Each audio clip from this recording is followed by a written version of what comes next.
Good afternoon, everyone, and welcome to the Bruce County Highways Committee meeting of November the 16th. First thing on our agenda is that we need to, anyone that has a pecuniary interest, we'll ask you to please declare it if and when the matter arises. And then we can move into action items, and the first action item is our organizational review. It's in your package. We'll ask our engineer, Mr. Brian Knox, to lead us through the high points of the review. Brian? Thank you, Mr. Chairman. Very briefly, we're pleased to announce that the new department name is Transportation and Environmental Services, again reflecting the diversity of the department and its responsibilities for waste management. We also identify that the department's going to transition into more road and bridge maintenance and into contract road construction. We foresee a transition period of about 3 to 5 years of transitioning from in-house road construction to contract road construction. And eventually, we'll probably continue doing small capital works, and I think I've got a list of half a dozen items that we'll continue doing on the capital side. Mr. Chairman, that would be the substance of our report. And the recommendation is straightforward. The recommendation reads that the department name change to Transportation and Environmental Services be approved. Do I have a mover for that motion? Moved by Ann, second by Bob. Any discussion on the motion? All those in favor of the motion? And that's carried. Thank you. And that takes us to action item 2B, Huron County Boundary Road Agreement attached. Brian. Mr. Chairman, I hope committee recall that we entered an arrangement agreement with Grey County months, possibly in the spring. Again, the Huron County arrangement had expired. We had an interim arrangement, and we have now discussed and agreed upon an arrangement very similar to Grey. If I can offer, in the past, our boundary road agreements would suggest that each county was 100% responsible for maintenance on a full section of road. With Huron County, for example, Bruce County's responsibility had been both sides of the road from Lucknow to Highway 21, and Huron County from the east side of Lucknow towards where the boundary crosses about 11 kilometers to the east. The new boundary road arrangements from Grey County and now with Huron County recognize that we should offer our own ratepayers the same benefits and possibly challenges independent of what road section they're on. So we're splitting the road on the center line as opposed to splitting the road east and west or north and south in the case of Grey County. So in this particular case, in Huron County, Bruce County would be responsible for all that list of items you see before you on page 2 of this report. So regardless if one county is doing the road maintenance, the county based on center line that has the house, the entrance, the setback, a no parking mailbox, 911 sign or whatnot, would be responsible for responding and to undertake that activity. So it's a bit of a change. It's a distinct change from the past, yet a good change in the sense that we're offering our ratepayers something that's based on our own policies as opposed to just by a happen chance agreement that they'd be exposed to another county's policies. So, Mr. Chairman, the substance of the agreement was different than it had been, yet it's got a good reason to move ahead based on solely the agreement is for maintenance. So for maintenance, we will continue doing on County Road 86 from Lucknow east to County Road to Highway 21, the maintenance. Yet, and Huron County would be doing from east of Lucknow to the boundary 11 kilometers further east. But when it comes to responding to inquiries on adjacent lands, we would take care of our ratepayers regardless of east or west of Lucknow. That is the substance of the agreement, Mr. Chairman. Thank you, Brian. Excuse me. I'll read the recommendation that a bylaw be introduced to authorize the warden and clerk to execute the boundary road agreement between the County of Huron and the County of Bruce for the maintenance and repair of boundary roads, bridges, and winter maintenance activities. We can have a mover and a seconder. Moved by Mike, second by Dave. Any discussion on the motion? Everyone good? All those in favor then? And that's carried. Thank you. And Brian, that takes us to the tender summary. Yes, Mr. Chairman. We've got one large tender and hopefully contract. It's McCurdy Bridge. This morning you had a bylaw before you to address two issues, one of which was a land purchase that will materialize on Tuesday morning with your bylaw authorization, and we'll await the signing of the two deeds to award the contract 1719 for the McCurdy Bridge. The recommendation reads that the warden and clerk be authorized to sign the following tender contract as per Section 13.213 of the County of Bruce Purchase and Procurement Policy. And the item is 17-19 McCurdy Bridge Replacement, awarded to Owen King Limited for $4,006,049.62. Any discussion on the motion? Did I get a mover and a seconder for that? No, I don't think I did yet. Moved by Mitch, second by Ann. Any discussion on the motion? All those in favor of the motion? That's carried. Thank you. Information items, West Road Environmental Assessment attached. Brian.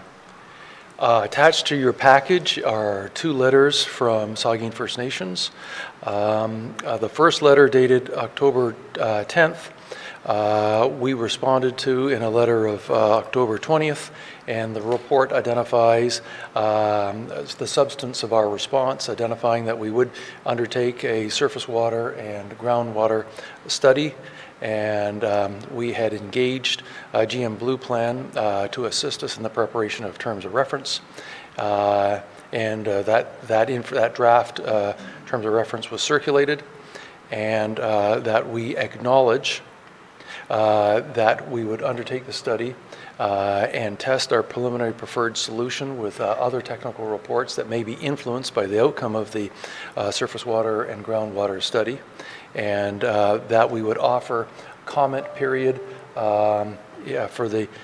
based on the new study, surface groundwater study, and for recognition that it may influence the other technical studies, specifically the natural heritage study.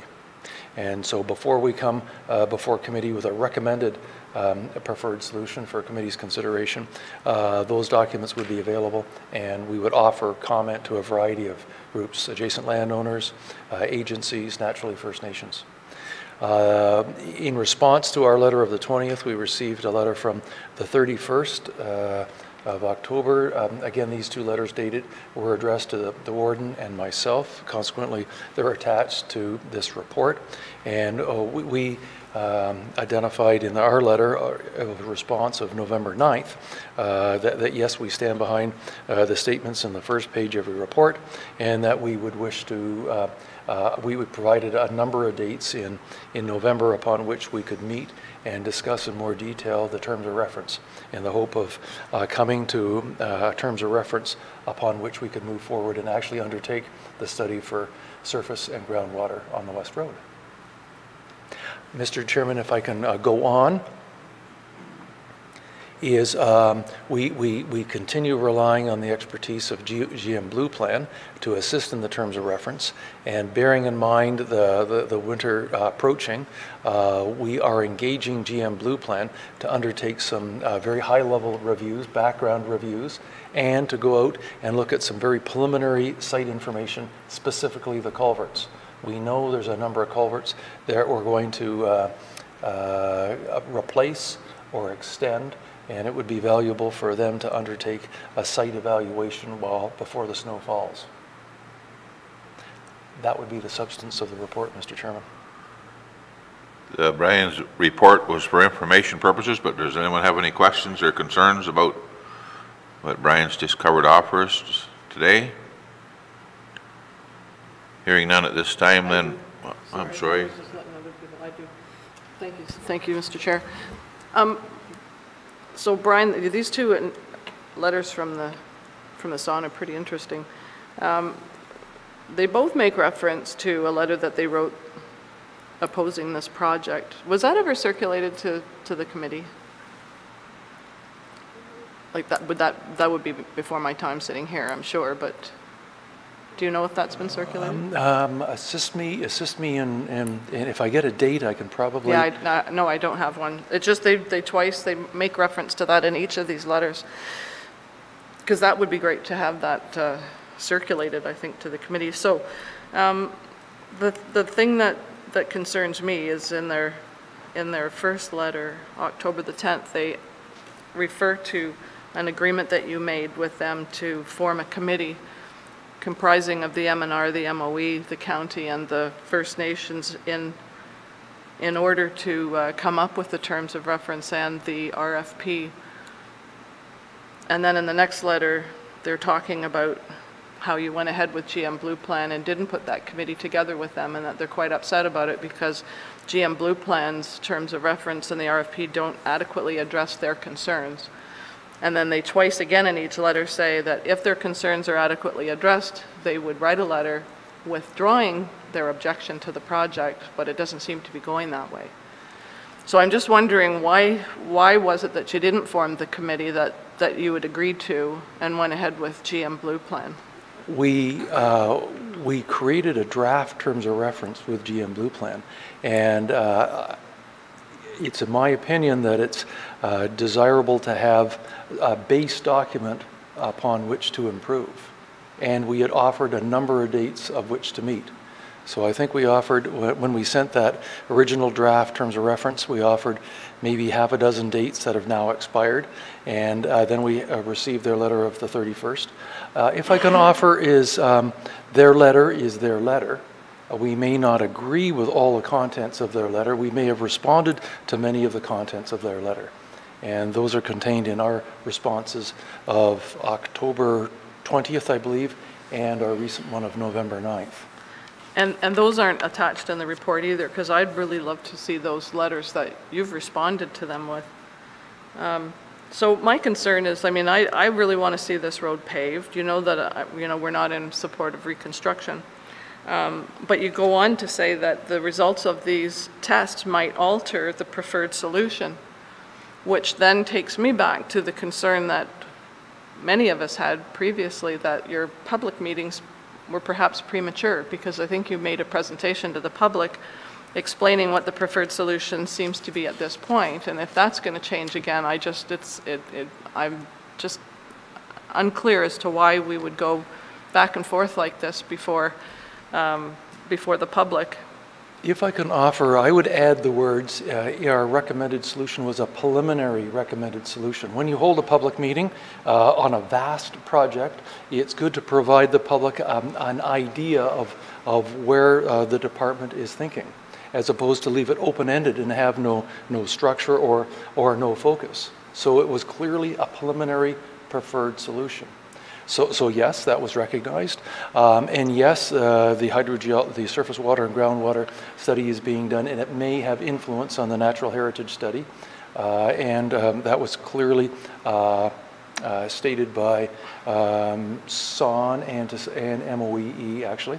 So we recognize that to say yes, we will undertake those studies, and we will identify if with that study the biologists feel there's any need to alter their thoughts in the natural heritage study, and that we said yes, we will offer people time when those studies are completed, the surface water, groundwater studies completed, and any possible change in the natural heritage study report, we would offer to the adjacent landowners and the agencies the chance to view them on the web and offer any of their opinions. We would take those opinions in consideration before we create a preferred solution to come back to this committee. So I think we're clearly addressing some of these issues. I think we've clearly offered a chance to meet to discuss the terms of reference, and we continue to do so. We've got dates open for the rest of the month and await a meeting date. They're before SON, MOEE, CC, and MNR. So we await their response. Yeah, because that 31st letter, they said they wanted a solid date set within 30 days. So it's in their, I can offer, it's in their court. They've got a long list of dates upon which to choose. So my concern is considering the fact that we would like to see that road paved. And at this point in time, the SON doesn't support this project at all. Having a difficult time though, creating an issue with SON that they get upset with because we've done something that against what they've requested. I'm concerned that this relationship that we're having with them on this project isn't as good as it should be. So that's what concerns me. So I would hope that we would go to SON and create that committee that they're looking for and start something that's going to satisfy their concerns, because if not, the project won't go forward and we've all wasted an awful lot of time and money. The dates are available. They're in our letter. The original dates in early November are in our letter of October 20th. The dates are in the November 9th letter are into late November. Okay. So yes, the offer is there for the dates and for the various parties to select a date upon which to meet. Thank you. Could you forward those 2 letters of your responses? I know you've encapsulated them here, but you haven't attached them. Would you mind doing that and sending that to the committee? Excuse me, through you, Mr. Chair, if they go to the entire committee, not to just one member of the committee? If he could do that and send it to the committee, that'd be great. Thank you. It's highly irregular that we would put into the public domain operational letters. So we can do that, but there are other implications that we need to be conscious of before we do that. So we may need to take portions of it and redact it. Okay, thank you, everyone. Well, moving on with information items, we're at 3B, Winter Public Service Announcements. Brian. Yes, we're pleased to announce that we are partnering with Huron County, Grey County, MTO, OPP, and together nearly 1,000 spots. They're not all different. Similar spots are being created to be on, I think, 8 local radio stations. So we're pleased to announce that, and they're great information for people to be aware of road closures, sharing the road, collision avoidance, and plow equipment, and a variety of others. And our office assistant supervisor has done a good job of obtaining funding from other sources to soften the cost impact, and I believe that's included in the report. Thank you, Brian. Does anyone have any questions or on that matter? Mitchell? Just a comment, at our last Police Services Board meeting, we were talking about correspondence during these snow events. And a lot of people are actually following OPP on Twitter. So there's a lot of information that actually comes from the officers that are out on the roads or closing roads. So real-time information. Thank you for that, Mitchell. Nothing further at this time. I think that then brings us to the end of the agenda for today, and our next meeting is scheduled for December the 21st, 2017. And I think all we need now is a motion to adjourn. Moved by Mike, second by Ann. Any discussion? All those in favor, we're adjourned. Excellent.